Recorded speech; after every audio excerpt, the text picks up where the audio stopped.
praise. நன்றி செலுத்துகிறோம் ஆண்டவரே. ஓரி கதாரா பாலரா பரியா அந்த நம்ம பலாரி பாக்குறாங்க நம்ம we praise Lord. நன்றி ஆண்டவரே. கொடான கூடி நன்றி செலுத்துகிறோம்.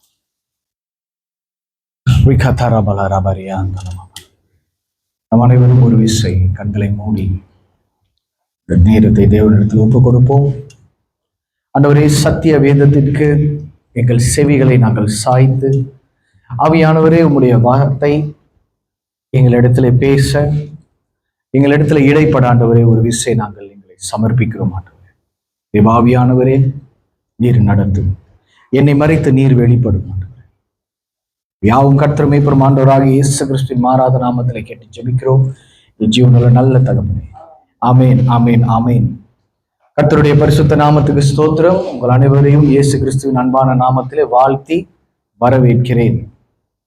தேவன் இன்றைக்கு நம் அனைவரையும் அவருடைய கிருபை நிமித்தமும் அவருடைய உண்மை நிமித்தமும் நம் அனைவரையும் ஒன்றிணைத்திருக்கிறார். அல்லேலூயா. அந்த அன்பு, அந்த கிருபை, பாடின பாட்டுக்கு ஏற்ற மாதிரி நான் உம்முடையவன் என்று சொல்லி அப்படின்னு நம்ம பாடுறோம்ல. தேவன் நம்மளை உண்டாக்கும் பொழுது, தாயின் கர்ப்பத்திலே நம்மளை உண்டாக்கி உருவாக்கும் பொழுது அவர் என்ன பண்ணியிருக்காரு, நம்மள அவருடைய உள்ளங்கையில வரைந்திருக்கிறார். அவர் உள்ளங்கையில உங்களை என்னையும் பொருத்தி இருக்கிறார். அதனாலதான் உங்களை என்னையும் மற்ற மிருகங்களை போல வார்த்தையால் உண்டாக்காதபடி, மற்ற கிரியைகளை உண்டாக்கும் பொழுது தேவன் வார்த்தையால் உண்டாக்கினாராம். ஆதி ஆகமத்திலே நீங்களும் நான் படிச்சா, மற்ற சிருஷ்டிகளை தேவன் உண்டாக்கும் பொழுது வார்த்தையால் படைத்தார். ஆனால் உங்களையும் என்னை படைக்கும் பொழுது தேவன் தனது கைகளினால் படைத்தார். மண்ணை எடுத்து அதை மனிதனாய் மாற்றி அதற்கு ஜீவ சுவாசத்தை உண்டு, அந்த ஜீவ சுவாசத்தை நாசியிலே ஊதி அதற்கு பிறகு மனிதன் ஜீவ ஆத்மாவானான் என்று வேதம் எழுதியிருக்கு. ஆமென். ஆகையால் இன்றைக்கு அப்பேற்பட்ட தகப்பனை, அப்பேற்பட்ட தெய்வத்தை விட்டு விலகி செல்வதினால், அப்பேற்பட்ட தேவனை விட்டு விலகுவதினால் ஏற்படக்கூடிய தீமைகளை குறித்தும், தீமைகள் மாத்திரமல்ல ஒரு மனிதனுக்கு அதனால் என்னென்ன இழப்புகளை, அந்த காரியத்தை குறித்து நாம் சில விஷயங்கள் நம்ம தியானிக்க போகிறோம். இன்றைக்கு எடுக்கப்பட்ட தேவ செய்தியின் தலைப்பு துண்டிக்கப்படுதல், டிஸ்கனெக்ஷன். அப்படின்னா இப்ப வச்சுக்கோமே, இந்த அழகான இன்ஸ்ட்ருமெண்ட், இந்த கிட்டார், இந்த கிட்டாரை நல்ல ஒரு கிட்டாரிஸ் வாசிச்சா அது நல்லா இருக்கும். ஆனா இந்த நல்ல கிட்டாரை வாசிக்கணும்னா இந்த கிட்டார் இந்த ஆம்ப்ல இருக்கணும். இந்த ஆம்ப்ல பிளக் பண்ணி இருந்தா தான் உங்க எல்லாருக்கும் விளங்கும், மற்றவர்கள் கேட்கிறவர்களுக்கு அது விளங்கும். ஆனால் நல்ல கிட்டார் இந்த இரண்டுமே இந்த ஆம்பிளிஃபயரோட இணையப்படலைன்னா இந்த கிட்டார் வாசிக்கிறவருக்கும் சரி, வாசிக்கப்படுகிற இந்த கிட்டாருக்கும் சரி என்ன பிரயோஜனம்? அதனால் மற்றவர்கள் அதை கேட்க முடியாது.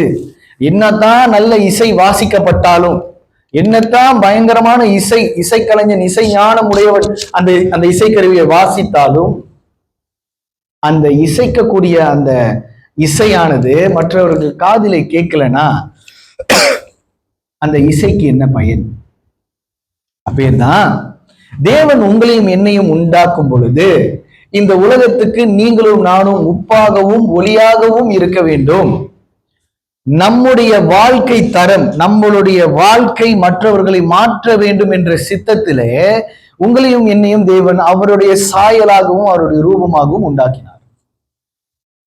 ஆதியாகமம் 1வது அதிகாரம் 26வது வசனத்தை நீங்க எடுத்துக்கொண்டீங்கன்னா அதிலே போடப்பட்டு இருக்கிறது, நாம் நமது சாயலாகவும் நமது ரூபமாகவும் மனிதனை உண்டாக்குவோமாக அப்படின்னு தேவன் தனது திரித்துவ நிலைமையிலே பிதா, குமாரன், பரிசுத்த ஆவியானவருடைய ஒரு கலந்து ஆலோசிக்கப்பட்ட உரையாடலிலே நாம் அதை பார்க்கிறோம். அப்பேற்பட்ட மனிதன் என்ன என்ன நடக்குது? அப்பேற்பட்ட மனிதன் தேவனுடைய பரம திட்டத்தில் இருந்தும் தேவனுக்குள்ளாக இணைக்கப்பட்ட அந்த மனிதன் தேவனுக்குள்ளாய் துண்டிக்கப்படும் பொழுதும் அவனுக்கு ஏற்படக்கூடிய 7 விளைவுகளை குறித்து முதலாவது பேசிவிட்டு அதற்கு பிறகு தேவன் நமக்கு என்ன செய்தார் என்ற அந்த நன்மைகளை குறித்து நான் பிறகு பேசுகிறேன். முதலாவது, பரம தகப்பன் தேவனாய் இருக்கக்கூடிய அந்த அந்த கடவுளை, அந்த தேவனை நாம் வணங்கும் பொழுது சகல நன்மையும் வாய்க்கப்படும் என்று நாங்கள் அறிந்திருக்கிறோம். ஆனால் அவரை விட்டு துண்டிக்கப்படும் பொழுது முதலாவது என்ன நடக்கிறதுனா, உயிரின் மூலத்திலிருந்து பிரிவு. முதலாவது பிரிவு. நீங்கள் தேவனிடத்திலிருந்து பிரிக்கப்பட்டீர்கள் என்றால் முதலாவது என்ன நடக்கிறதுனா, you are been separated from the source of life. You will be separated from the source of life. உயிரின் மூலத்திலிருந்து பிரிவு அப்படின்னு அர்த்தம் என்ன? தேவன் உங்களை உண்டாக்கும் பொழுது, சிருஷ்டிக்கும் பொழுது தேவனுடைய ஜீவ சுவாசம் அந்த நாசிலை ஊதப்பட்டனாலதான் நீங்க ஜீவ ஆத்துமா. அப்ப தேவனுடைய ஆவியும் உங்களுடைய ஆவியும் ஒன்றிணைக்கப்பட்டு இருக்கிறது. இது எப்படி இணைக்கப்பட்டிருக்கிறதுனா, தாயின் தொப்புள் கொடியும் பிள்ளையுடைய தொப்புள் கொடியும் இணைக்கப்பட்டது போல் ஒரு குழந்தையானது தன்னுடைய தாயின் வயிற்றிலே வளரும் பொழுது அந்த தொப்புள் கொடி ஆகிய அந்த உறவு இருக்கு இல்லையா, அந்த தொப்புள் கொடியின் உறவு அம்மா சாப்பிடக்கூடிய அந்த சாப்பாடு அந்த தொப்புள் கொடிய வழியா தான் பிள்ளைக்கும் போய் சாப்பாடாய் உணவாய் போய் சேருது. அதன் மூலியமாய் தான் அந்த பிள்ளை என்ன பண்ணுது? உருவெடுக்குது. பலிப்பிடத்தில் இருந்த அந்த பிள்ளை, ஒளிப்பிடத்தில் இருந்த அந்த பிள்ளை, யார் கண்ணுக்கும் தெரியாத அந்த பிள்ளை உருவெடுக்கக்கூடிய காரியம் எங்கே இருக்கிறதுன்னா, தனது அம்மாவுக்கும் பிள்ளைக்கும் இருக்கிற தொப்புள் கொடியின் உறவுன்னு தான் சொல்றோம். அதே போலதான் நீங்களும் நானும் தேவனுக்குள்ளாக இணைந்திருக்கும் பொழுது தேவனுக்குள்ளாக இருக்க சகல காரியங்களும் ஜீவனாய் உங்களிடத்துல வந்து சேரக்கூடியது. அந்த ஜீவனில் இருந்து, அந்த உயிரின் மூலத்தில் இருந்து உங்களுக்கு முதலாவது பிரிவு நடக்கும். தேவன் அனைத்து உயிர்களின் படைப்பாளராகவும் தாங்குபவராகவும் ஆவார். அப்படின்னாக்கா he is the sustainer of all life. அப்ப நம்ம அவர் என்னன்னு சொல்றோம்? யெகோவா ஈரே, ஜெகோவா ஜைரே. அப்படின்னா அர்த்தம் என்ன? Jehovah ஈரேனா you are my provider, you are my protector ன்னு அர்த்தம். he supplies all your needs. அப்படின்னாக்கா தேவனிடத்தில் இருந்துதான் சகல நன்மையும் உனக்கு உண்டாகும். ஏன் வேதம் என்ன சொல்லுது? உண்டாக்கப்பட்ட அனைத்தும் தேவனாலே, தேவனுக்குள்ளாகவே, தேவனுக்காகவே உண்டாக்கப்பட்டதான். அப்ப தேவனுக்குள்ளாக கிடைக்கக்கூடிய எல்லா நன்மையும் உனக்கு கிடைக்க பெற வேண்டும் என்றால் நீ முதலாவது உயிரின் மூலத்திலே இணைக்கப்பட்டவனாய் இருக்க வேண்டும். நீ துண்டிக்கப்பட்டவனாய் மாறிவிட்டால் என்ன நடக்கும்? உனக்கு கிடைக்கக்கூடிய நன்மைகள் உன்னை விட்டு போயிடும். Because he is the source of life, the sustainer of life. தேவன் தான் உயிர்களை தாங்குபவர். தேவனிலிருந்து பிரிவதால் ஆன்மீக மரணம் ஏற்படுகிறது. ஆன்மீக மரணம் என்றால் இங்க என்ன போட்டப்பட்டிருக்குன்னா, உங்களுடைய ஆவியிலே உங்களுக்கு ஒரு மரணம் உண்டாகும். தேவன் மனிதனை உண்டாக்கும் பொழுது திரியேக தேவன் திரித்துவத்தின் படி அவர் எப்படி இருக்கிறாரோ அப்படிதான் மனிதனை உண்டாக்கினார். அப்ப தேவன் எப்படி இருக்காரு? பிதா, குமாரன், பரிசுத்த ஆவியா இருக்கிறது போல மனிதனை ஆவி, ஆத்ம, சரீரமாய் உண்டாக்கினார். அதனாலதான் நமது சாயலாகவும் நமது ரூபமாகவும் மனிதனை உண்டாக்குவோமாக. அப்ப நீங்க முதலாவது யாரு? நீங்க முதலாவது இந்த தேகத்தின் மனுஷன் அல்ல, நீ ஒரு ஆவியின் மனிதன். அப்ப பிரச்சனை என்ன? ஏன் நமக்குள்ள ஆவியில சில காரியங்கள் கேட்கப்பட மாட்டேங்குது? ஏன் தேவனுடைய குரல் நமக்கு கேட்கப்பட மாட்டேங்குதுன்னா, உங்களோட ஆவி அந்த அளவுக்கு சென்சிபிளா இல்லை. அதனாலதான் நீங்க தேவனுக்குள்ளாக மறுபடியும் பிறக்கும் பொழுது உங்களோட ஆவி புதிய குழந்தையை போல் இருக்கிறது. நிக்கதேமுஸ் என்று சொல்லிட்டு ஒரு மனிதன் வேதத்துல இருந்தாரு. அவர் இயேசு கிட்ட வந்து கேட்கிறாரு, ஆண்டவரே, நான் வந்து உங்களை பின்பற்றணும்னா நான் என்ன செய்யணும்? அப்ப வேதம் சொல்லுது, நிக்கதேமுஸ் அப்படின்ற ஒரு மனிதர், அவர் யாருன்னா, அவர் ஒரு பயங்கரமான வேத வல்லுவன், வேதத்தை நன்கு அறிந்த ஒரு மனிதன். அப்ப இயேசு அவனை பார்த்து சொல்றாரு, நீ ஜனத்தினாலும் ஆவியினாலும் பிறக்கணும், நீ மறுபடியும் பிறக்கணும் அப்படின்றாரு. அப்ப அவன் கேட்கிறான், மறுபடியும் பிறக்கணும்னா நான் எப்படி என்னோட தாயின் வயிற்றுக்குள்ளேயா போய் பூந்துக்க முடியும்னு கேட்கிறான். அப்ப ஏன் இயேசு அவனை பார்த்து அப்படிப்பட்ட ஒரு வார்த்தையை சொல்றாருன்னா, நீ மறுபடியும் பிறக்கும் பொழுது, நீ ஞானஸ்தானம் எடுக்கும் பொழுது என்ன நடக்குது? முதலாவது நீ மாறிவிட்டன்னு உலகத்துக்கு சொல்ற. இரண்டாவது, உன்னோட ஆவி புதிய மாற்றம் அடைகிறது. புதிதாய் பிறக்கக்கூடிய அந்த ஆவி இப்பொழுது எப்படி இருக்குன்னா, தேவ ஆவியானவர் அவருடைய சென்சஸ், தேவ ஆவியானவருடைய சகல தன்மையும் மனித ஆவிக்கு இருக்கிறது. ஆனா அந்த மனித ஆவி புதிதாய் பிறந்தனால் அதனால சில காரியங்களை கற்றுக்கொள்ள முடியாது. அது கொஞ்ச நாள் எடுக்கும் அந்த ஆவி தேவனுடைய குரலை கேட்பதற்கு. அது எப்ப அந்த குரலை கேட்க முடியும்னா, தேவனோடு இணைந்து இருக்கும் பொழுதுதான். If you are separated from the source of life, நீ தேவனுடைய உயிரின் மூலத்திலிருந்து பிரிஞ்சிட்டினா அது நடக்காது. Stop instantly. நீ வளர முடியாது. ஆதாம் தேவன் உண்டாக்கின ஆதாம் என்ற மனிதனை தேவன் உண்டாக்கி ஏதேன் தோட்டத்தில் வைத்து இருந்தார். அப்ப ஏதேன் தோட்டத்தில் இருந்த பொழுது ஆதாம் எப்படி இருந்தானா, சகல தேவனுக்கு கொடுக்கப்பட்ட சகல அதிகாரமும் வல்லமையும் பொருந்தினவன் தான் ஆதாம் இருந்தான். ஆதாம் சொன்னா சகலமும் நடந்துச்சு. எப்படி நம்ம இதை படிக்கிறோம்? ஏன்னா எல்லா மிருகங்களுக்கும் யாரு வச்சா பேரு? ஆதாம். ஆதாம் மனிதனை உண்டாக்கும் பொழுது தேவன் சொல்றாரு, நீ சகலத்தையும் ஆண்டு அனுபவிக்கிறவனாய் பலுகி பெருகி இந்த பூமியை சுதந்திரித்துக் கொள்ளுங்கள். அப்படின்னா தேவன் எப்படி சகலத்தையும் சுதந்திரித்திருக்கிறாரோ அதே போல் ஆதாமையும் சுதந்திரித்துக் கொள்ள அதிகாரத்தை கொடுத்தார். அப்ப அவன் என்ன செஞ்சாலும் நடக்கும், அவன் என்ன நினைச்சாலும் அந்த நினைவு டப்புன்னு வந்துடும். இப்ப இங்க என்ன நடக்குது? தேவன் சொல்றாரு, இந்த தோட்டத்துல இருக்கிற சகலத்தையும் நீ சாப்பிடலாம், ஆனா இந்த நடுமுற்றத்துல இருக்கிற இந்த மரணமும் ஜீவனை கொடுக்கக்கூடிய இந்த விருட்சத்தை மட்டும் நீ சாப்பிடக்கூடாதுன்றாரு. ஆனா என்ன நடந்தது? அவன் சாப்பிட்ட அந்த தருணம் அவன் கண்கள் திறக்கப்பட்டுச்சான். திறக்கப்பட்டவன அவனா புரிஞ்சு கொண்ட விஷயம் என்ன தெரியுமா? விஷயம் என்ன? கண்கள் திறக்கப்பட்டவன அவன் கண்ட விஷயம் என்ன? ஐயோ, நான் இப்ப அம்மனமா இருக்கனே, I am naked அப்படின்னு சொல்லிட்டு போயிட்டு எல்லாத்தையும் சுத்திக்கிறான். ஆனா அதற்கு முந்தி தேவன் அவனை உண்டாக்கும் பொழுது, அவன் அந்த தோட்டத்துல இருக்கும் பொழுது அப்ப அவனுக்கு அது கண்ணுக்கு தெரியல. ஏன்? தேவன் ஆவியா இருக்கிறது போல இவனும் அப்படிதான் இருக்கான். அதனாலதான் தேவனுடைய சாயல், தேவனுடைய ரூபம். ஆனால் பழத்தை சாப்பிட்ட அந்த நிமிஷம் என்ன ஆயிருச்சு? டிஸ்கனெக்ஷன். ஆவியின் மனிதன் செத்துட்டான். The moment the spirit man died, the carnality comes in. அந்த தருணத்துல ஆவி மனிதன் சாகும் பொழுது மாம்சத்தின் மனிதன் அவனை ஆட்கொண்டுட்டான். மாம்சத்தின் மனிதன் வந்த பிறகு இப்பொழுது அவன் நிர்வாணமாய் இருக்கிறது அவனுக்கு நல்லா தெரிய ஆரம்பிச்சிருச்சு. அதனாலதான் தேவனுடைய ஜீவன்ல இருந்து, உயிரிலிருந்து நீ பிரிக்கப்பட்டுட்டீனா நீ முதலாவது எங்க தெரியுமா போய் நிப்ப? அந்த நிர்வாணம்ன்றது அவமானப்படக்கூடிய ஒரு தன்மை. அந்த இடத்துலதான் வந்து நிப்பேன். இரண்டாவது,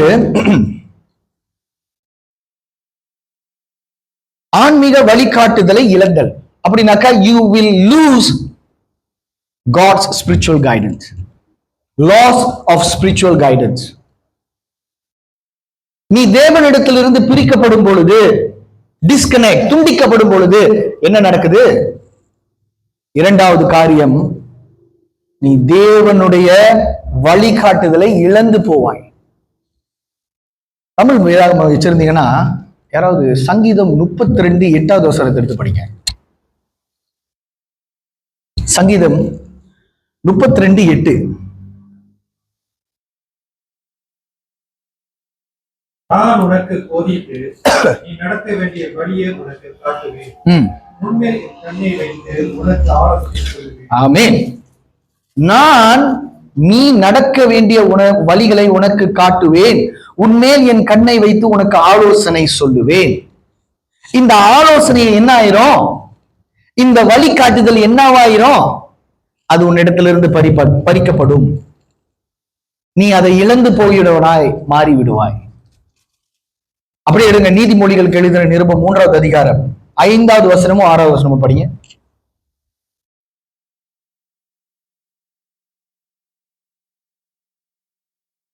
உன் சுய புத்தி மேல் சாயாமல் உன் முழு இதயத்தோடும் கர்த்தரில் நம்பிக்கையாய் இருந்து.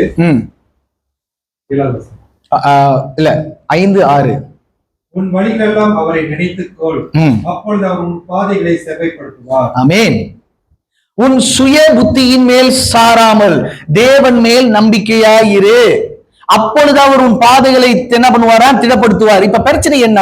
இந்த பாதை, இந்த வழிகாட்டுதல் அப்படின்னா என்ன தெரியுங்களா? தேவனுடைய அனாதி புத்தி, தேவனுடைய அனாதி ஞானம், சகலத்தையும் ஆளக்கூடிய சர்வ வல்லமை உள்ள தேவனுடைய ஞானத்தை நீங்க இழந்துருவீங்க. தேவன் உன்னிடத்துல இருக்கும் பொழுது அவர் உனக்கு போதித்து கொடுக்கிறார். யார் போதிச்சு கொடுக்கிறா? அந்த வசனத்தை நீங்க மறுபடியும் படிச்சீங்கன்னா, அண்ட சராசரங்களையும் அடக்கி ஆளக்கூடிய தேவன் உனக்கு கைப்பிடிச்சு உனக்கு போதித்து கொடுக்கும் பொழுது நீ மற்ற மனிதர்களை காட்டிலும் விசேஷித்தமானவனாய் இருப்பாய். அதனாலதான் யோசேப்புன்ற ஒரு மனுஷனை ஆதியாகமத்துல நம்ம பார்க்கிறோம். அவனை பார்வோன்ற அந்நிய நாட்டு ராஜா அவனை பார்த்து சொல்றான், தேவனுடைய ஆவி உனக்குள்ள இல்லைன்னா நீ இதை யாராலையும் செய்ய முடியாது.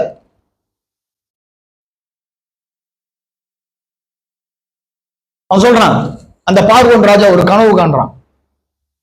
நல்ல 7 அழகான எரும மாடு திடீர்னு குளத்துல இருந்து ஒரு 7 ஒல்லியா அப்படியே அடிச்சு போட்ட மாதிரி ஒரு 7 எரும மாடு வந்து இந்த நல்ல கொளுத்த எரும மாடுகளை சாப்பிடுது. கண்ட கனவுனால அவன் பாதிக்கப்பட்டுட்டான். அப்ப அந்த கனவுக்கு அர்த்தம் சொல்றவன் ஒருத்தம் கூட இல்லையா அப்படின்னு கதை கிளங்கி கிடக்கும் பொழுதுதான் யோசேப்புன்ற ஒரு மனுஷன், அவன் என்னுடைய கனவுக்கு வந்து அவனுடைய அந்த போட்டர் அவன் சொல்றான், நான் வந்து ஜெயில இருந்தேன், நான் கனவு கண்டேன், அவன் வந்து எனக்கு வந்து கனவு வந்து எனக்கு இன்டர்பிரேட் பண்ணான் என்னோட கனவை, அதனால நான் மறுபடியும் உங்களோட ராஜ்யத்துக்குள்ள வந்துட்டு நான் உங்களுக்கு வந்து கப் பேரரா மாறிட்டேன். அவன் இருக்கான் ராஜா அப்படின்னோன்னா யோசேப்பை கூட்டிட்டு வராங்க. யோசேப்பை கூட்டிட்டு வந்தவொடனே ராஜா அந்த கனவை சொல்றான். கனவை சொன்னோடனே யோசேப்பு அவனுக்கு என்ன பண்றாரு? விளக்கி சொல்றாரு. இதோ பாரு, 7 வருஷம் எகிப்து சுகித்திருக்க போகுது, அடுத்த 7 வருஷம் மகா பெரிய பஞ்சம் வரப்போகுது. இந்த 7 வருஷத்துல நீ என்ன பண்ணணும்? நிறைய வேர் ஹவுசஸ், நிறைய குடோனை கட்டி இருக்கிற எல்லா விளைச்சலின் பகுதியில 7ல் 5 விளைச்சல் பகுதியில எடுத்து கொண்டு போய் வை, சேர்த்து வை.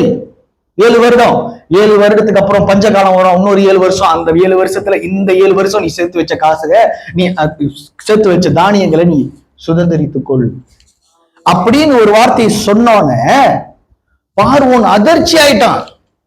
எகிப்துல இத சொல்றதுக்கு ஒருத்தம் கூட இல்ல. அப்ப சொல்றான், தேவனுடைய ஆவி இவன் மேல் இருக்கிறது.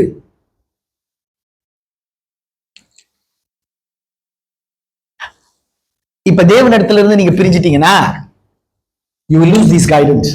அந்த கனவுகளை தேவன் யோசேப்புக்கு சொன்னனாலதான் யோசேப்பு என்ன பண்றாரு? அதற்கு விளக்கத்தை கொடுக்கிறாரு. உன்மேல் என் கண்ணை வைத்து உனக்கு ஆலோசனை சொல்லுவேன். அந்த ஆலோசனையை இழந்து போயிடுவோம். 3வது காரியம், தேவனின் பாதுகாப்பை இழந்து போகுதல். புத்தகம் இருந்துச்சுன்னா எழுதி வைத்துக் கொள்ளுங்க, இது ரொம்ப உங்களுக்கு உதவியா இருக்கும். தேவனின் பாதுகாப்பை இழந்து போகுதல், abandonment of God's protection. இது ரொம்ப இம்பார்ட்டன்ட். தேவ ஆவியானவருடைய பாதுகாப்பு இல்லைன்னா என்ன நடக்கும்? இன்னொரு எடுத்துக்கொள்ளுங்கள், சங்கீதம் 27 எழுதுற நிருபம். அந்த 3வது வசனத்துல இருந்து படிச்சுட்டு வாங்களேன். 27 3வது வசனத்துல இருந்து படிங்க. எனக்கு விரோதமாக ஒரு பாளையம் இறங்கினாலோ என் இருதயம் பயப்படாது. என்ன யுத்தம் எழுப்பினாலோ இதிலே நான் நம்பிக்கையாய் இருப்பேன்.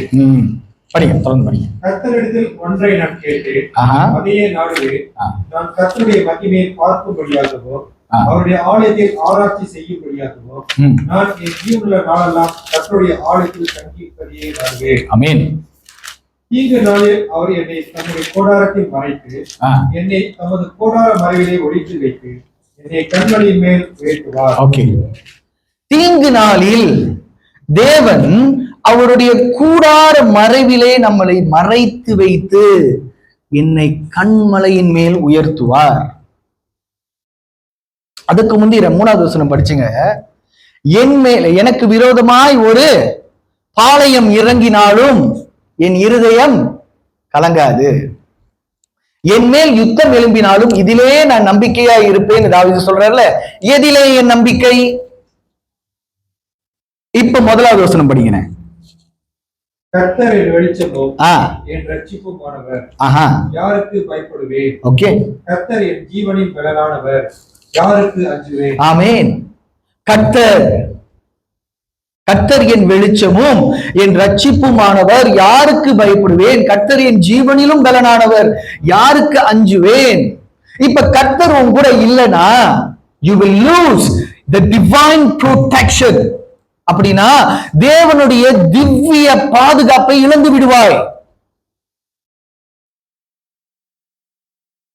நீங்க சும்மா நடந்து போகும்போது, நீங்க சும்மா போனாலும் பறவை சும்மா இருக்க மாட்டான். எத்தனை பேர் நம்ம கார் ஓட்டுறோம் இல்லையா? எத்தனை பேர் ஆபத்தை சந்திச்சிருக்கீங்க? எத்தனை நாட்கள், எவ்வளவு தூரம் உயிருக்கு சேதம் வந்தது. ஆனா தேவன் நம்மள இப்படி இன்னும் உயிரோட பூமியில உட்கார வச்சிருக்காரா? சபைக்குள்ள வந்திருக்கீங்கல்ல, எப்படி எப்படி ஒண்ணும் உங்களோட ஜீவன் உங்களை விட்டு போகாம இருக்குது? தேவனுடைய பாதுகாப்பு. ஆனா தேவனிடத்திலிருந்து நீ பிரியும் பொழுது நீ தேவனுடைய பாதுகாப்பை இழந்து போய் விடுவாய். தாவீது சொல்றான். தாவீது ஏன் தெரியுமா அந்த வார்த்தையை சொல்றான்? தாவீது ஒரு யுத்தத்திற்கு தன் கைகள் பழக்கப்பட்டிருக்கு. அவன் ஒரு போர் வீரன்.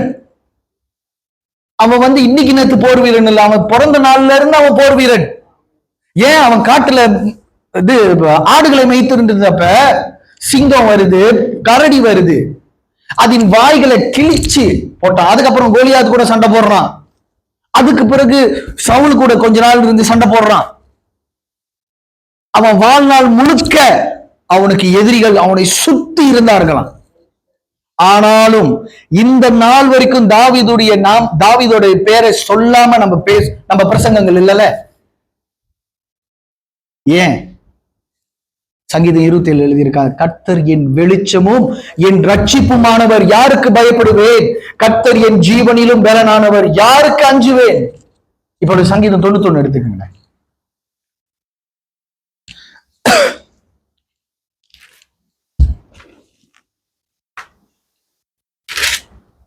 அதுல பகலிலே பறக்கும் அம்புக்கும் இருளிலே நடமாடும் கொள்ளை நோய்க்கும் மத்தியானத்திலே பாலாக்கும் சங்காரத்துக்கும் அப்படின்னு ஒரு வசனம் இருக்குல்ல, அது படிங்க. இரவில் உண்டாகும் பயங்கரத்துக்கும் பகலில் பறக்கும் அம்புக்கும் இருளில் நடமாடும் கொள்ளை நோய்க்கும் மத்தியானத்தில் பாலாக்கும் சங்காரத்துக்கும் பயப்படாதிருப்பாய். இப்ப 11வது வசனம் படிங்க. உன் வழிகள் எல்லாம் உன்னை காக்கும்படி அதற்காக தம்முடைய தூதர்களுக்கு கட்டளையிடுவார்.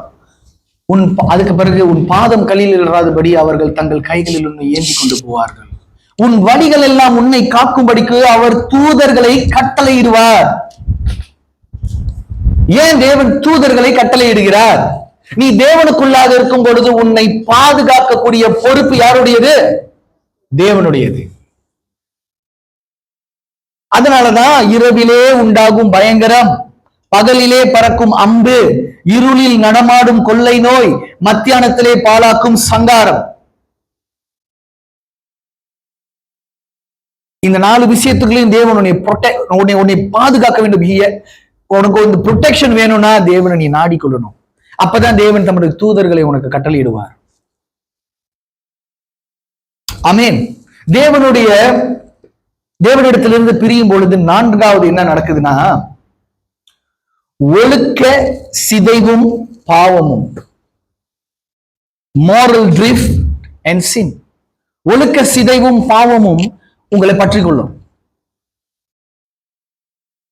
Without a strong connection, individuals may become more susceptible to moral decay and sinful behavior.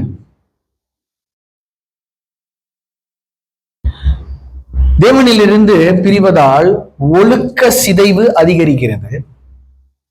மன கடினம் அடைந்து தேவனின் போதனைகளுக்கு எதிரான வாழ்க்கை உருவாகிறது. என்ன நடக்குது? ஒழுக்க சிதைவு மனிதனுக்குள்ளாக வந்துடும். ஒழுக்க சிதைவு வந்துருச்சுன்னா என்ன ஆகும்? ஒரு குடும்பத்துல ஒழுங்கு இல்லாம போயிருச்சுன்னா பிள்ளைகள் என்ன பண்ணுவாங்க? ஒழுங்கின்மையான காரியங்களை செய்ய ஆரம்பித்து விடுவார்கள். இப்ப பிள்ளைகள் மாத்திரம் இல்ல, நீ முதிர் வயதானாலும் சரி, ஒழுக்க சிதைவு தேவனை விட்டு பிரிஞ்சிட்டினா ஒழுக்க சிதைவு உனக்குள்ள வந்துடும். ஒழுக்க சிதைவு வந்துருச்சுன்னா அடுத்தது என்ன வரும்? பாவம். பாவம் வீட்டு வாசப்படியிலே படுத்திருக்குது. பாவனா என்னம்மா? பாவனா என்ன?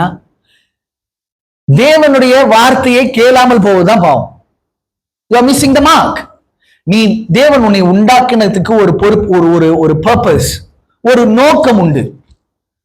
தேவன் என்னை உருவாக்கி இருக்காருன்னா அவருக்கு அது என் மேல இருக்க ஒரு நோக்கம் உண்டு. உங்களை உருவாக்கி இருக்காருன்னா உங்க மேல் தேவனுக்கு ஒரு அனாதி தீர்மானம் உண்டு. இப்ப மாரியை உருவாக்கி இருக்காருன்னா அவர் மேல ஒரு சித்தம் உண்டு தேவனுக்கு. இப்ப பிரச்சனை என்ன? உங்களுக்கும் எனக்கும் தேவன் உண்டாக்குறார்ல. இப்ப அந்த உண்டாக்குனதுல ரெண்டு விஷயம் இருக்கு. ஒண்ணு நம்ம நடந்து போகக்கூடிய பாதை, ரெண்டாவது நாம் சேரக்கூடிய இடம். அதுதான் என்னது? தேவன் உங்கள் மேல் வைத்திருக்கிற அனாதி தீர்மானம்.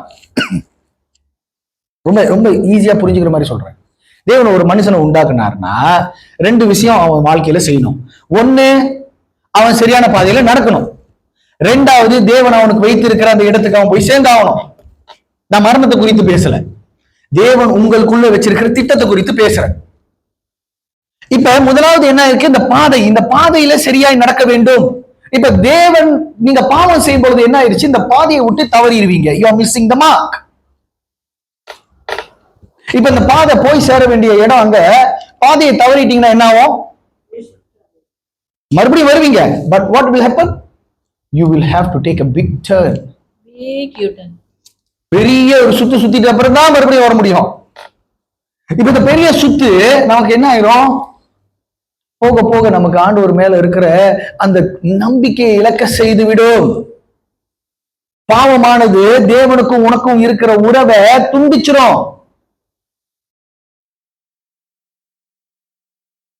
அதனாலதான் பாவ வாழ்க்கையை விட்டு மனம் திரும்புங்கள். இயேசு கிறிஸ்து பூமிக்கு வந்த பிறகு அவர் பேசின முதல் வார்த்தை ரிப்பென்ட். யோவான் ஸ்நானகர் எல்லாருக்கும் ஞானஸ்தானம் கொடுக்கிறதுக்கு முந்தைய என்ன சொல்றாரு? மனம் திரும்புங்கள், தேவனுடைய ராஜ்யம் சமீபமாக இருக்கிறது. The whole of gospel, 4 புத்தகம், சுவிசேஷ புத்தகம் மனம் திரும்புதலை பத்தி பேசப்பட்டிருக்குது. மனம் திரும்புங்கள், அப்பதான் தேவனுடைய ராஜ்யத்தை நீ சுதந்திரித்துக் கொள்ள முடியும். இல்லைன்னா பாவ வழியில செத்து போயிருவ. நீ தேவன் உனக்கு உண்டாக்கின காரியங்களை நீ கடைசி வரைக்கும் பார்க்காம செத்துருவ. எத்தனை பேர் தங்களோட வாழ்க்கையில தாங்கள் சேர வேண்டிய இடத்தை விட்டு அதுக்கு முன்பாக இறந்துட்டாங்க. அப்ப என்ன நடக்குது? ஒழுக்க சிதைவு, பாவம். ஒரு மனிதனுக்கு வாழ வேண்டும், ஒரு மனிதன் பூமியில சரியாய் சிறப்பாய் வாழ வேண்டும் என்றால் ஒழுக்கம் ரொம்ப முக்கியம். தேவன் அதனாலதான் இஸ்ரவேல் ஜனங்களை பிரித்து எடுத்து அவர்களுக்கு 10 கட்டளையை கொடுக்கிறாரு ஸ்பெசிபிக்கா. அதுல 6 கட்டளை மனுஷனும் எப்படி வாழணும், மிச்ச 4 கட்டளை தேவனுக்கும் மனுஷனுக்கும் உள்ள உறவு குறிக்கிறாரு. இயேசு கிறிஸ்து பூமிக்கு வந்த பிறகு அந்த 10 கட்டளையை 2 கட்டளையா மாத்துறாரு. 2 கட்டளையா மாத்திட்ட பிறகு அது மாத்திரம் இல்ல, அந்த கட்டளைக்கு இருந்த அந்த அந்த அந்த அந்த இடத்தை தூக்கி வேற ஒரு இடத்துல வச்சுட்டாரு. அதாவது மேல கொண்டு போய் வச்சுட்டாரு. அப்ப பழைய ஏற்பாட்டின் பிரகாரம் நான் ஒரு பொண்ணை பார்த்தா தவறு கிடையாது, இருதயத்துல தவறா நினைச்ச தவறு கிடையாது, அவ கூட அந்த பாவத்தை செஞ்சாகணும். ஆனா இயேசு கிறிஸ்து சொல்றாரு, நீ ஒரு பெண்ணை தவறாய் பார்த்தாலே நீ என்ன பண்ணிட்ட? இங்க பாவம் பண்ணிட்டேன்னு அர்த்தம். இப்ப எது எது ஈஸி? 10 கட்டளையை பின்பற்றுறது ஈஸியா இல்ல இயேசு கிறிஸ்து கொடுத்த கட்டளை பின்பற்றுறது ஈஸியா? ஆனா 10 கட்டளை பார்க்கும்போது ரொம்ப பயமா இருக்குல்ல, பயங்கரமா இருக்குல்ல. ஆனா அதை காட்டிலும் நீங்க பயந்து நடுங்கக்கூடிய ஒரே ஆள் இயேசு கிறிஸ்து. ஏன் தெரியுமா? உன்னுடைய ஜீவனை, உன்னுடைய ஆத்மாவை நரகத்துக்கும் பாதாளத்துக்கும் அனுப்ப வல்லமை புரிந்தின ஒருத்தர் அவர்தான். புரியுதுங்களா? உன்னோட ஆத்மாவை நரகத்துக்கு போகணுமா பரலோகத்துக்கு போகணுமான்னு அனுப்பக்கூடிய வல்லமை பொருந்திய ஒரே தேவன் அவர்தான். அதனாலதான் தேவனை விட்டு பிரியும் பொழுது முதலாவது பாவம் உள்ள வந்துடும். அடுத்தது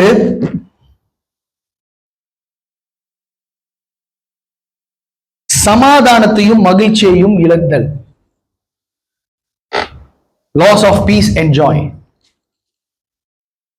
இது ஒரு கொஞ்ச நாளுக்கு முந்தி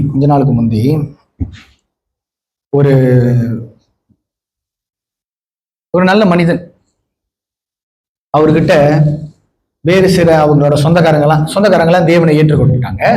இவர் ஒரு ரோமன் கேத்தலிக். அப்ப என்ன பண்ணியிருக்காங்க, எல்லா குடும்பமா உட்கார்ந்து பேசும் பொழுது இயேசுவை பத்தி ஏத்துக்கடா அப்படின்னு சொல்லியிருக்காங்க. அப்ப அதுக்கு அந்த மனுஷன் சொன்னாராம், எனக்கு என்ன குறை, நான் நல்லா இருக்கேன், I'm earning 5 figure அப்படின்னாக்கா 5 டிஜிட்ல சம்பாதிக்கிறேன், 5 டிஜிட் என்னோட சேலரி, எனக்கு நல்ல ஒரு குடும்பம் இருக்கு, பிள்ளைங்க இருக்கு, நல்ல காடி இருக்கு, நல்ல வீடு இருக்கு, எனக்கு என்ன குறைலா?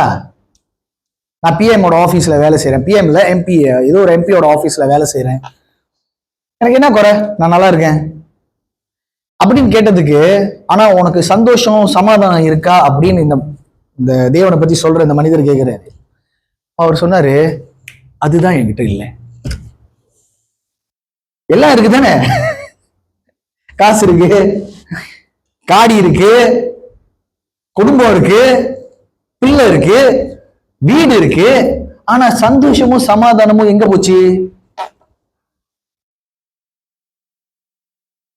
அப்ப புரியுதா உங்களுக்கு? காசு இருந்தா சந்தோஷ சமாதானம் வந்துருமா? ஒரு குறிப்பிட்ட நேரத்துக்கு நல்லா இருப்பீங்க. ஒரு வீடு இருந்துச்சுன்னா ஒரு குறிப்பிட்ட நேரத்துக்கு நல்லது. ஒரு காடி இருந்துச்சுன்னா ஒரு குறிப்பிட்ட தூரம் வரைக்கும் போயிட்டு வர்றதுக்கு சந்தோஷம், கால் வலிக்காது. நல்ல குடும்பம், நல்ல பிள்ளைகள் இருந்துச்சுன்னா சந்தோஷம். இப்ப மனைவியும் பிள்ளைங்களும் சண்டை போடுற வரைக்கும். அதே மாதிரிதான் கணவன் மனைவிக்குள்ள சண்டை வர வரைக்கும், பிள்ளைகள் வளர்ற வரைக்கும் எல்லாம் நல்லா தான் இருக்கும்.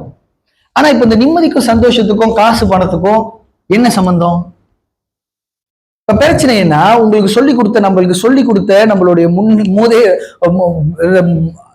முன்னோர்கள் என்ன பண்ணிட்டாங்க, நீ நல்லா இருக்கணும்டா, சீக்கிரமா கல்யாணம் பண்ணு, சீக்கிரமா காடி வாங்கு, சீக்கிரமா வீடு வாங்கு, அதை வாங்கு, இதை வாங்கு, இதுலதான் சந்தோஷம், இப்படி சொல்லி நம்ம மேல பாரத்தை தான் திணிச்சாங்களே தவிர யாராவது சந்தோஷத்தையும் சமாதானத்தையும் கொடுத்தாங்களா?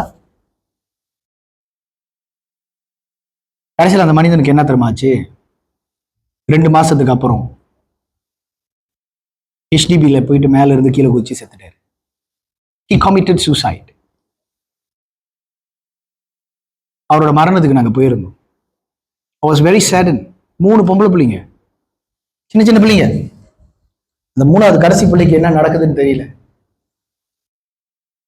அந்த காஃபின் மேல நின்றுக்கிட்டு இப்படி அவங்க அப்பாவை பார்க்குது, சிரிக்குது. மை டேடி டைட் ரெடிலா அப்படின்றது.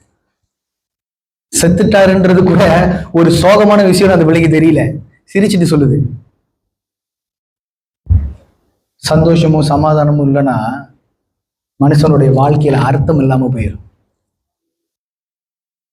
அந்த சந்தோஷத்தையும் சமாதானத்தையும் தேவன் மட்டும்தான் கொடுக்க முடியும். என்னோட எடுத்துக்கொள்ளுங்கள், ரோமருக்கு எழுதின நிருபம், சங்கீதம் 16:11. சங்கீதம் 16:11. 16:11.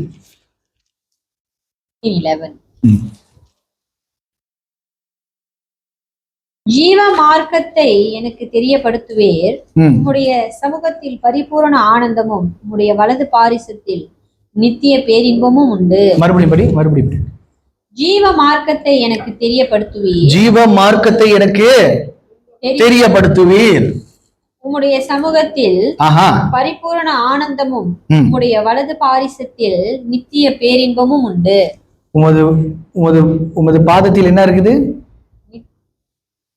நித்திய பேரின்பம். அது வலது பாரிசத்தில். அதுக்கு முந்தி உம்முடைய சமூகத்தில் பரிபூரண ஆனந்தம். உமது சமூகத்தில் பரிபூரண ஆனந்தம். இப்ப உம்முடைய சமூகம்னா என்ன?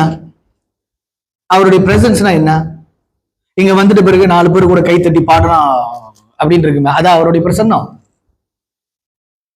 இல்ல இல்ல.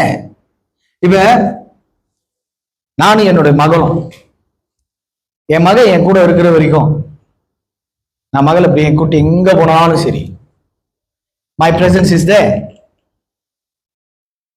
என் பிள்ளை எதுக்குமே பயப்படாது. ஏன்னா எப்படி இருந்தாலும் திரும்பி பார்த்தா, நான் எங்க திரும்பி பார்த்தாலும் நான் நிற்பேன். என் மகன் என்னை பார்க்கும், டேடி டேடின்னு. என்னுடைய என்னுடைய என்னுடைய பிரசன்ஸ், அதாவது நான் அங்க நின்ன அங்க இருக்கிறேன் அப்படின்ற அந்த அந்த உணர்வு என் பிள்ளைக்கு இருந்தாலே போதும், அது எதுக்கும் பயப்படாது. அந்த பிரசன்னத்துக்குள்ள நீங்க வந்தா தான் உங்களுக்கு என்ன இருக்கும்? நித்திய பரிபூரண ஆனந்தம். இப்ப நீங்க உங்க அறைக்குள்ள இருந்தாலும் தேவன் உங்களை பாக்குறாரு, குளிக்கும் போதும் பாக்குறாரு, உட்காரும் போது, நிற்கும் போது, நடக்கும் போதும் தேவன் உங்க கூட இருக்காரு. நீ தேவனோடு இசைஞ்சிருந்தா தான் உனக்கு பரிபூரண ஆனந்தம் கிடைக்கும். அந்த பரிபூரண ஆனந்தத்துக்கும் காசுக்கும், வீட்டுக்கும், பணத்துக்கும், காடிக்கும் எதுக்கும் சம்பந்தம் இல்ல. உன் பாக்கெட்ல 2 வெள்ளி இருந்தாலும் நீ சந்தோஷமா தான் இருப்ப. உன் கூட யாருமே இல்லைனாலும் நீ சந்தோஷமா தான் இருக்க போற. ஏன்? தேவனுடைய பிரசன்னத்துல உனக்கு பரிபூரண ஆனந்தம், அவருடைய வலது பாரிசத்துல நித்திய பேரின்பம். இந்த வலது பாரிசம்னா என்ன தெரியுமா? இந்த ரைட் ஹேண்ட் சைட், இந்த வலது ரைட் அப்படின்னாக்கா, தேவன் சொல்றாரு, உன்னை என் வலது கையினாலே, என் வலது உயர்த்தினாலே உன்னை என்ன பண்ணுவேன்னா, உன்னை இழுத்து என் இடத்துல சேர்த்துப்பேன். I will protect you. இந்த ரைட் ஹேண்ட்ன்றது ப்ரொடெக்ஷன். தேவன் உன்னை வலது பாரிசத்துல அணைச்சிருந்தா தான் உனக்கு நித்திய பேரின்பம். அப்ப தேவன் உன் கூட நடக்கணும், தேவன் உன் கூட இருக்கணும், தேவனுடைய பிரசன்னத்தை ஏந்தி செல்லக்கூடிய மகனாய் நீ மாறணும். அப்பதான் நீ பேரின்பமா இருப்ப.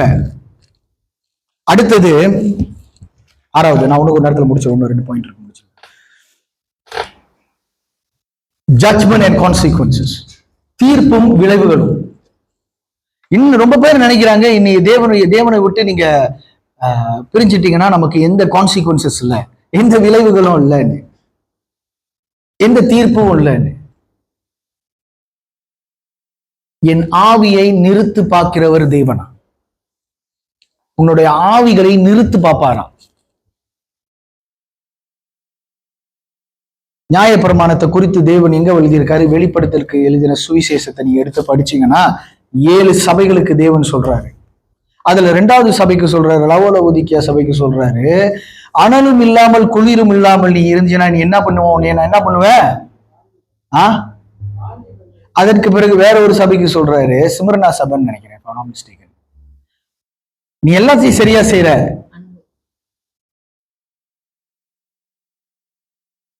ஓகே. 7 சபையில ஏதோ ஒரு சபைக்கு சொல்றாரு, என்ன சொல்றாரு? நான் செய்யறது, நான் நினைக்கிறது நீ செய்யலைன்னா உன்கிட்ட இருந்து விலக்கு தண்டனை எடுத்து போட்டுருவேன். அப்படின்னா it's a sign of judgment. ஆவியானவர் சொல்வதை காதுள்ளவன், ஆவியானவர் சபைக்கு சொல்வதை காதுள்ளவன் கேட்க கடவான்னு முடியும்.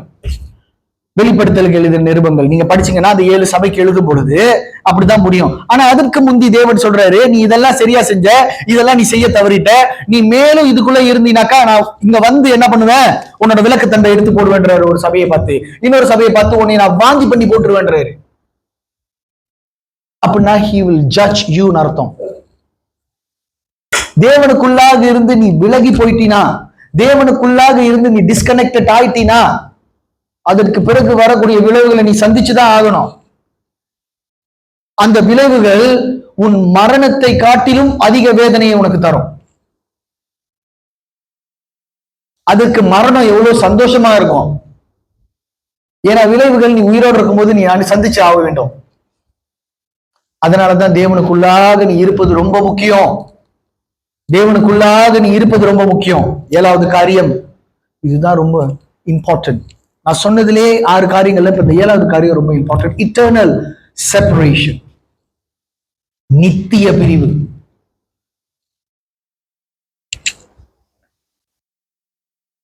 நித்திய பிரிவு அப்படின்னா, இது வரைக்கும் நான் சொன்னதெல்லாம் உயிரோடு இருக்கும் பொழுது, இந்த உயிர் உங்களை விட்டு பிரிஞ்சு போன பிறகுதான் உங்களோட உண்மையான வாழ்க்கையே ஸ்டார்ட் ஆகும்.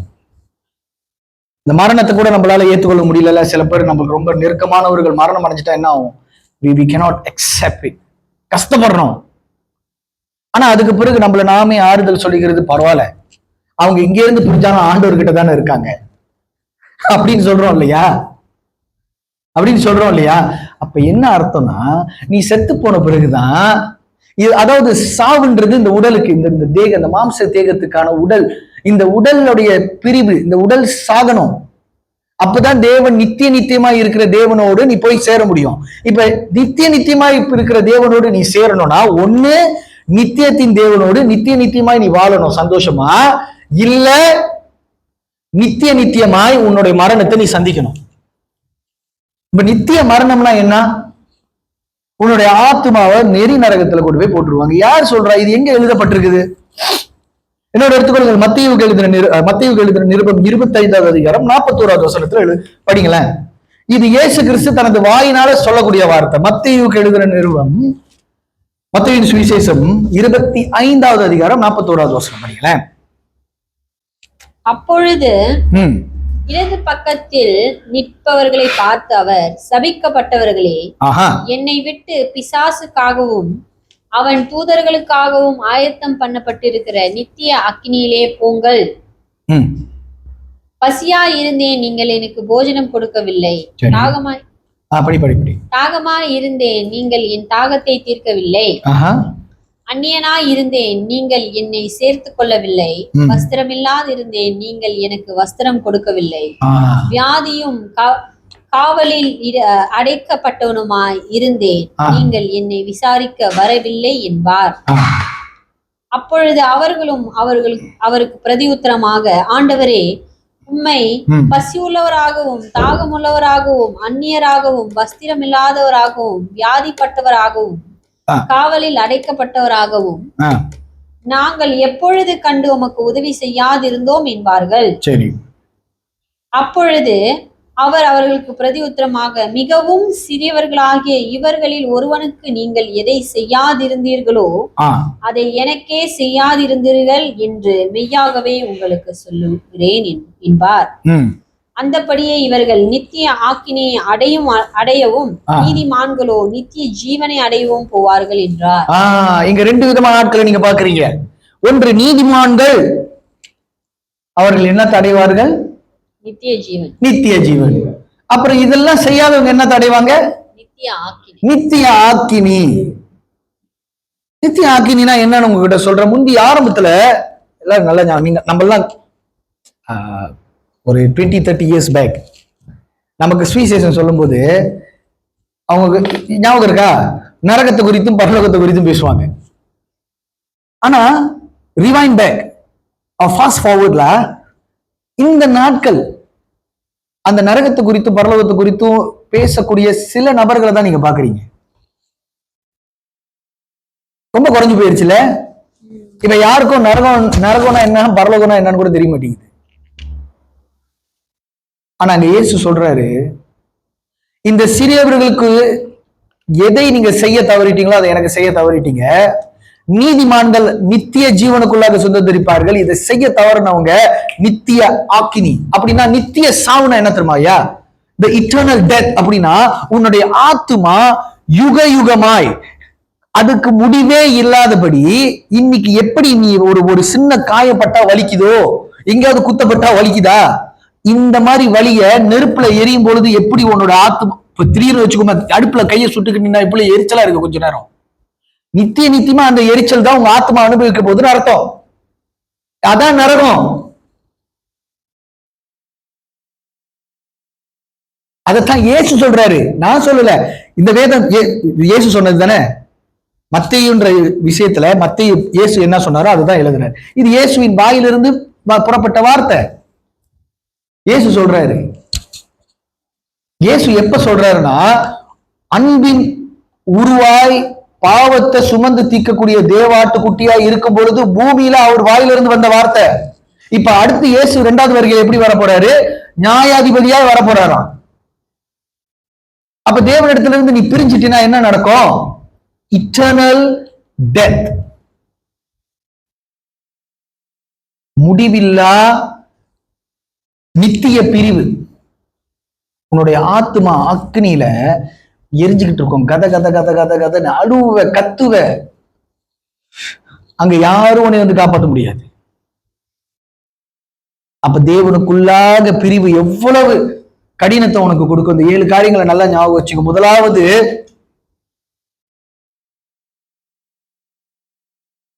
உயிரின் மூலத்தில் இருந்து பிரிவு, அப்படின்னாக்கா separation from the source of life. 2வது, ஆன்மீக வழிகாட்டுதலை இழத்தல், லாஸ் ஆஃப் ஸ்பிரிச்சுவல் கைடன்ஸ். 3வது, தேவனின் பாதுகாப்பை இழத்தல், abandonment of God's protection. 4வது, moral drift and sin, ஒழுக்க சிதைவும் பாவமும். 5வது, loss of peace and joy, சமாதானத்தையும் மகிழ்ச்சியையும் இழத்தல். 6வது, judgment and consequences, தீர்ப்பும் விளைவுகளும். 7வது, நித்திய பிரிவு, eternal separation. ஆமென், ஆமென். தேவனிடத்திலிருந்து பிரியாம இருக்கணும்.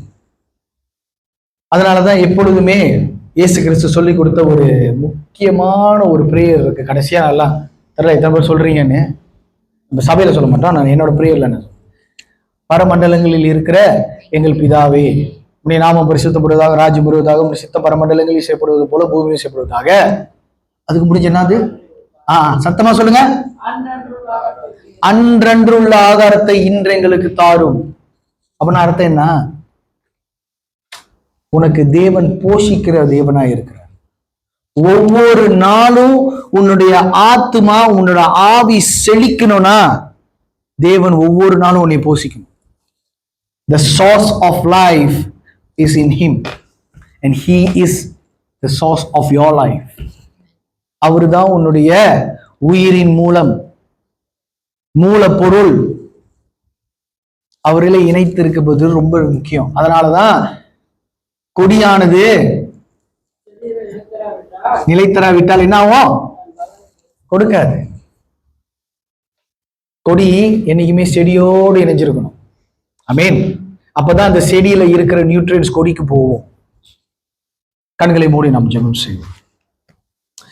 தேவனே, இந்த நல்ல நாளுக்கு நமக்கு நன்றி செலுத்துகிறோம். கேட்கப்பட்ட ஆண்டவரே இந்த வார்த்தை எங்கள் இருதயத்தை துளைக்கத்தக்கதாய், ஆண்டவரே கேட்கப்பட்ட இந்த வார்த்தை ஆண்டவரே எங்கள் இருதயத்தை ஊடுருவத்தக்கதாய், ஆண்டவரே கேட்கப்பட்ட இந்த வார்த்தை எங்கள் வாழ்க்கையில் ஆண்டவரே ஆதாரமாய் மாற கிருபை தாரும்.